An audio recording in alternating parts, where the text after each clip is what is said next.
This week on a special edition of Today's Air Force, we'll take an in-depth look at the Boneyard.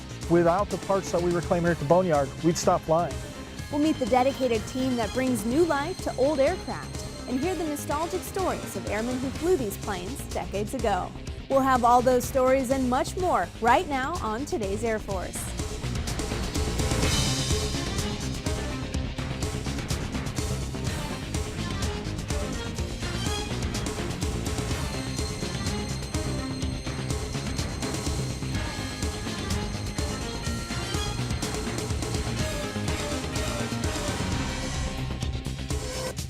Hello and welcome to a special edition of Today's Air Force. I'm your host, Staff Sergeant Shannon Ofiara. On this special edition of the show, we're taking you to Tucson, Arizona for an inside look at what happens to Air Force planes after they've flown their last mission. Recycling is not a new concept for the Air Force. In fact, we've been doing it throughout our history. And getting new life out of old aircraft is the main purpose of the Aerospace Maintenance and Regeneration Group at Davis-Monthan Air Force Base. Seen from the air, this sprawling 2,600-acre facility is filled with rows of neatly arranged aircraft, many which look almost ready for takeoff. But on the ground, it's a different story. With all sorts of planes in various stages of disassembly, many of them several decades old, it's easy to see how this place got the nickname that most people know it as, the Boneyard. Tech Sergeant Nicholas Kurtz explains how the program got its start.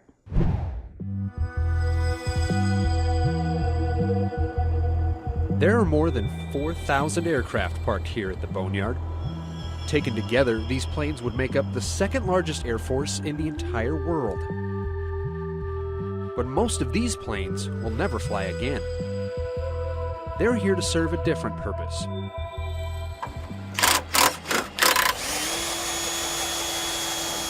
The Boneyard is where the Air Force and every other U.S. government agency sends their decommissioned airplanes to be taken apart, reused in other aircraft, or turned over to the Defense Reutilization and Marketing Office to be sold as scrap.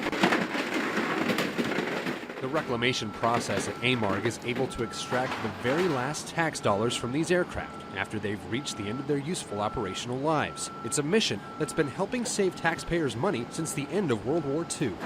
Shortly after the Second World War, there were huge quantities of surplus aircraft scattered all over the world. A lot of them were scrapped where they were in theater, depending on the types. Other airframes were identified as having value for potential future use, or there just wasn't enough capacity in the overseas theaters to dispose of them as required. So a lot of them were ferried back here. In particular at Arizona, a lot of B-17s, B-24s, and B-25s were all located here. And the 50s was kind of a unique golden age of jet flight and propeller flight. There was an enormous diversity of aircraft being used by the Air Force, some more successfully than others. So a lot of them were rapidly outclassed and made obsolete. So, you know, entire production runs of aircraft were brought here for reclamation, like F-84s, B-36s, whereas others were brought here for storage and regeneration. A lot of B-29s were stored here after World War II, and they were pressed back into service for Korea. So up until the early 60s, AMARC was principally an Air Force facility. The Navy and the Marine Corps maintained their own facility up outside Phoenix at Litchfield Park.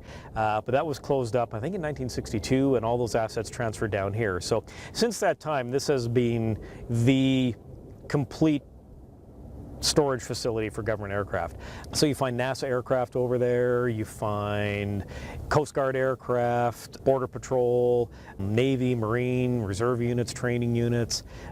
We have a lot of unique airframes here, a lot of one-of-a-kinds or few-of-a-kinds. Behind us here, there's a B-36 Peacemaker. It's special. It is the last production one ever built by Convair. Came off the assembly line in 1958, flew for 2 years, retired out in Fort Worth. It's one of only 4 existing airframes out of nearly 400 built. One of my personal favorites is the Boeing B-52A Stratofortress.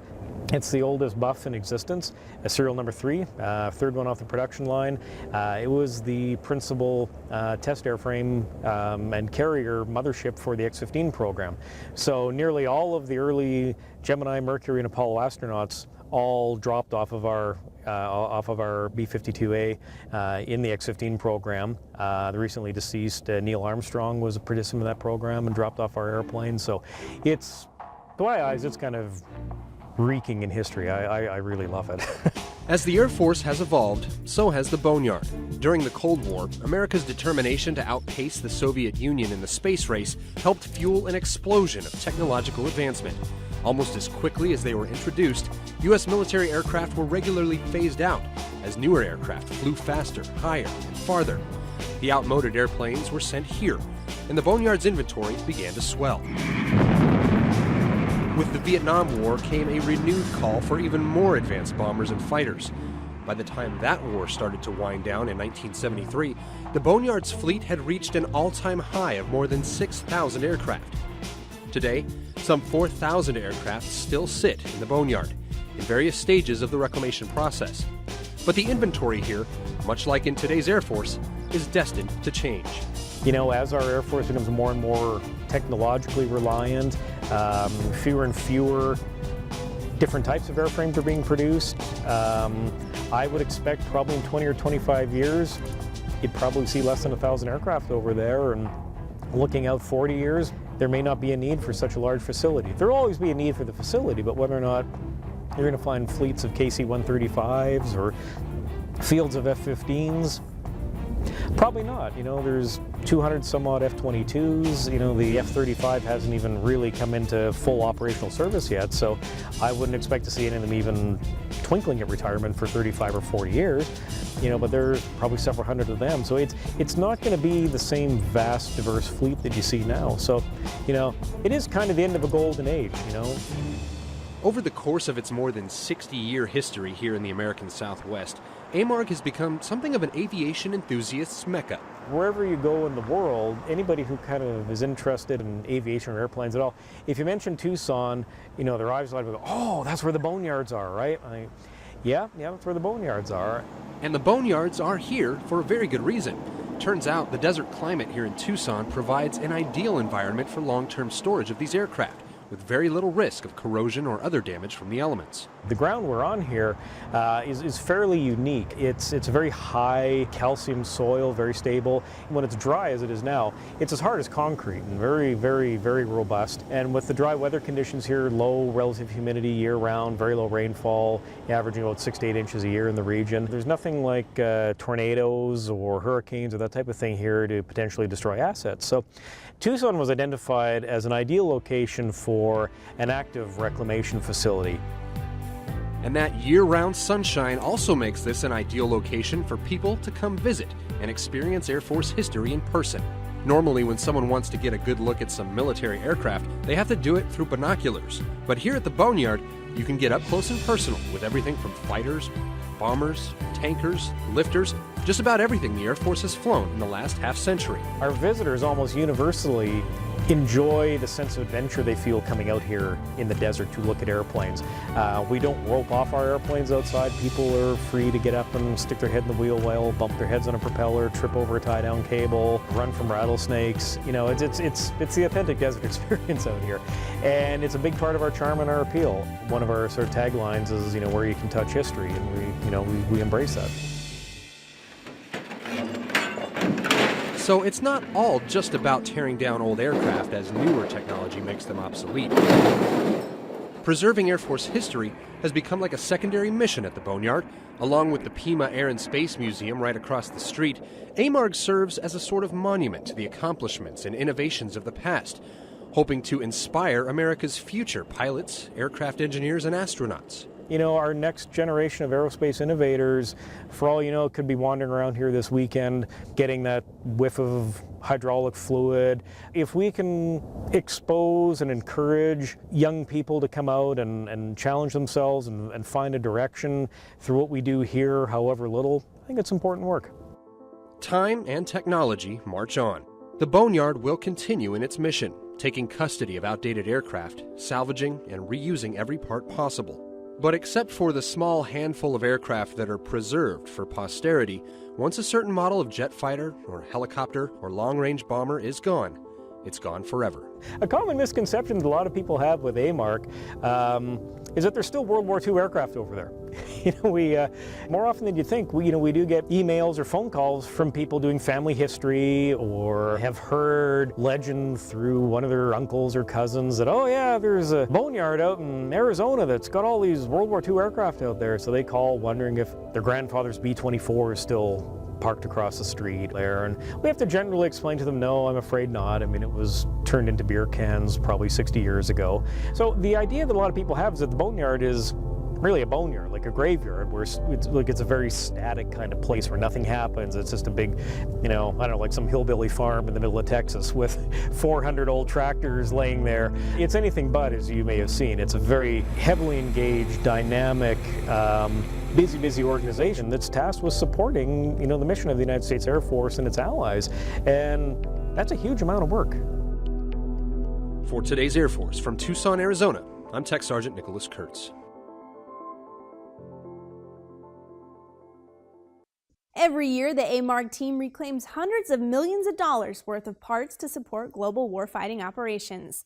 The Boneyard is one of the most cost-effective programs in the entire federal government. For every $1 spent on performing the mission at AMARC, the combination of parts reclaimed and aircraft decommissioned results in nearly $11 being returned to the Treasury, an annual return on taxpayer investment of more than $1 billion. Coming up, a look at the process aircraft go through once retired, when today's Air Force returns.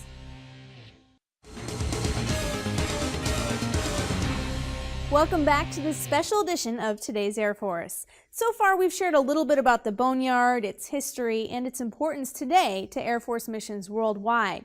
Now we'll take a look at what happens to aircraft once they make that final landing at the Boneyard, and how some get a second chance. Here's the story.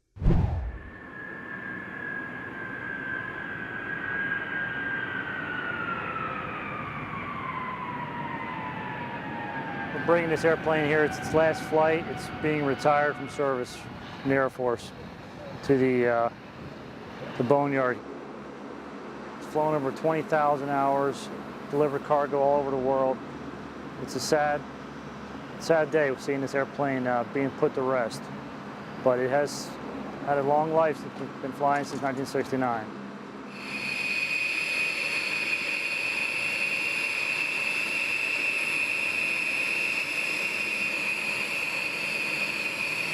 What we came here to do is deliver this two-ship of B-1s to the AMARC. We're sad to see them go. They've been great workhorses, but it's time to put them to sleep. And so we flew in here from Dyess Air Force Base, the 9th Bomb Squadron. We're sad to see her go. She's been a great asset and really good at helping us defend our nation.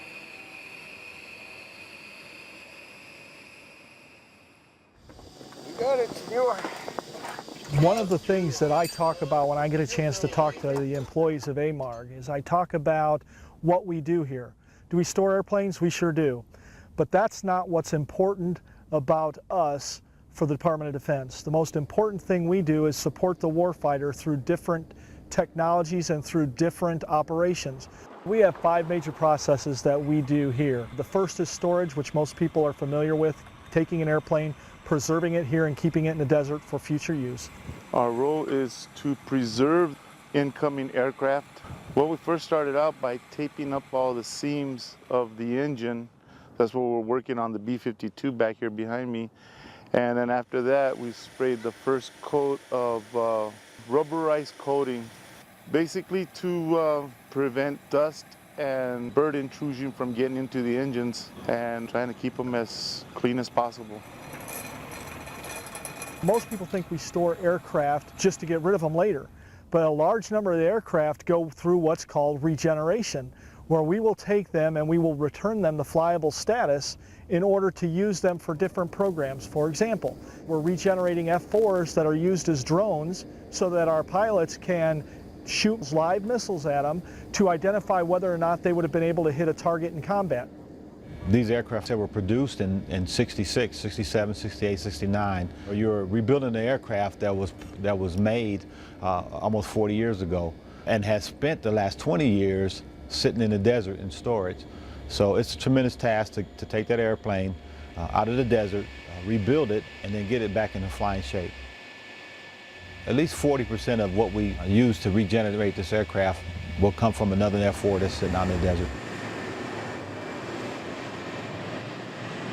Each and every day we reclaim about 50 parts off of the aircraft here and send them to keep the aircraft fleet that they have right now current and flying. We have tons of great parts out here and no sense in letting them go to waste. So 90% of the stuff we pull is just as good as anything as a brand new part. It's just dirty. There's very few parts that I've pulled since I've been out here that were deemed bad. There is a savings of dollars when we reclaim parts from here at the Boneyard, but that's not actually the biggest benefit. The biggest benefit is the largest number of parts we reclaim cannot be bought. There we go, and that's our job in a nutshell. And therefore, if without the parts that we reclaim here at the Boneyard, we'd stop flying. So it's not as much about money, it's about mission. And the mission would stop if we stop reclaiming parts from here. Yep, that's it. Yeah. For the most part, we just pull parts and send them in all day, you know, one after another. It's a great job.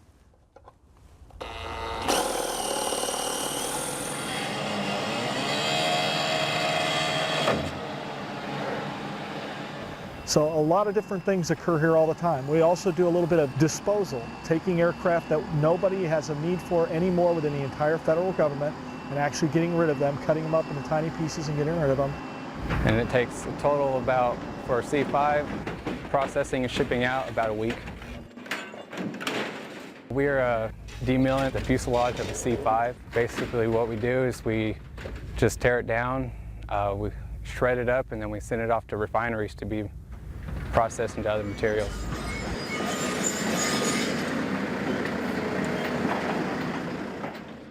I can see we're driving down the road and some of the aircraft and missing wings and missing the canopy. They think, yeah, it's a junkyard or the Boneyard. Yeah, but they don't realize that missing wing might be flying in another aircraft. That missing cockpit window could be in another aircraft. Some of us retired military think that that's it, we don't do nothing else. But no, we continue with our mission, helping out the younger soldiers one way or another accomplish their mission. And now let's take a look at some unique imagery from the Boneyard.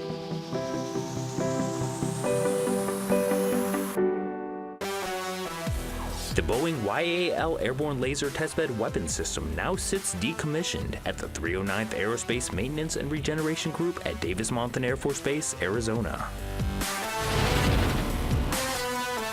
A C-5 Galaxy aircraft sits motionless while clouds pass overhead as it waits to be taken apart.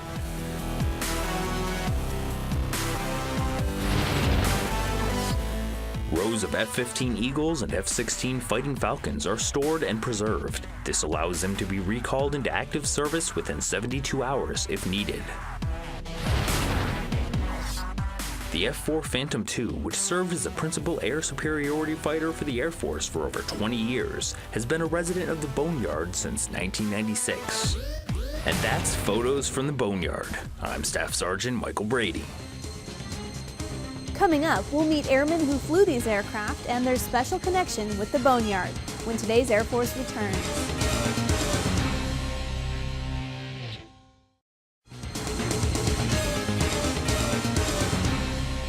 Welcome back to today's Air Force. As we've been learning, the Aerospace Maintenance and Regeneration Group has an important mission to not only store and preserve aircraft, but also aircraft regeneration, maintenance, and parts reclamation. But the lifeblood of the Boneyard is the dedicated team charged with accomplishing this mission. So let's head to their office. My name is Larry G.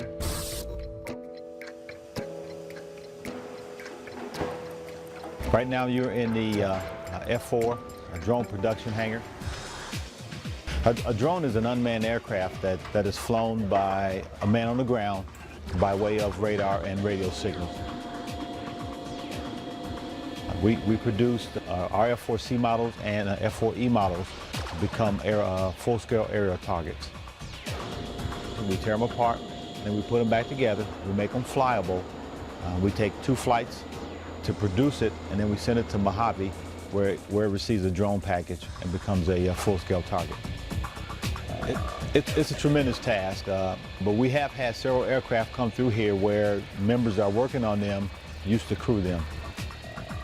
My aircraft actually came through here. I actually missed the aircraft tail number 1197. I crewed it while I was at Clark Air Base.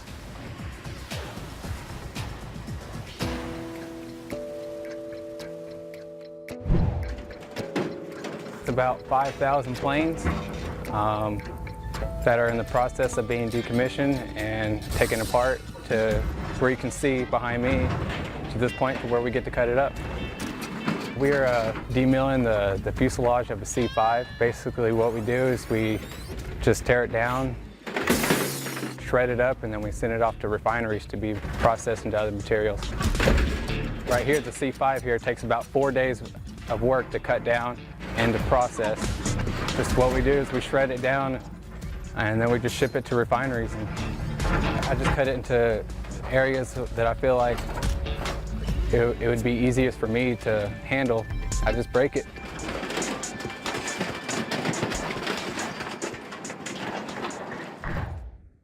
Throughout this special edition of Today's Air Force, we've really gotten into the nuts and bolts of how and why the Boneyard is so important to Air Force operations. Whether it's saving money or keeping other aircraft flying, the Boneyard serves a very practical purpose. But there are some airmen who have a different kind of connection to the remnants housed by the Boneyard. These piles of scrap metal and chunks of what used to be cockpits serve as material reminders of honorable careers and a love of flight.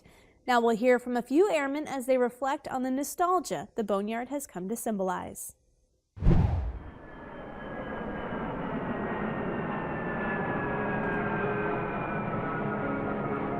From the outside it's ugly, and from the inside it's absolutely beautiful. To me it's a piece of history, a big piece of history. The times that we've had with the airplanes and the time in the military are probably the peak of intensity.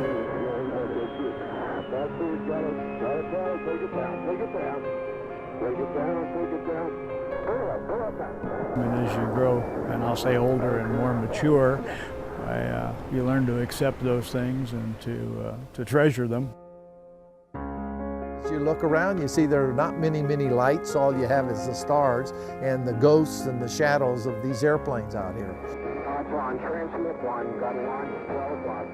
I like to think of some of them as having real lives, because if you could get the airplane to tell you the whole story, all the adventures that it was on, all the times that it performed its mission, and maybe the various pilots that flew the airplane, you'd have a real book that would be interesting.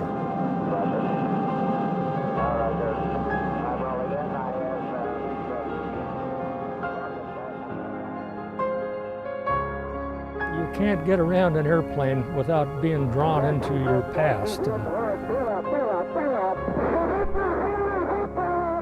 Mostly remembering what happened to you, either while you're getting shot at or just trying to learn how to fly an airplane.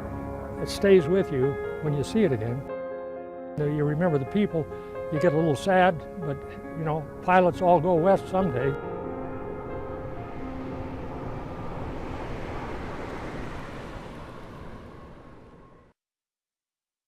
And that's it for this special edition of Today's Air Force. You can find more in-depth coverage of the Boneyard in the digital edition of Airman Magazine. Just download the free application from iTunes or the Google Play Store.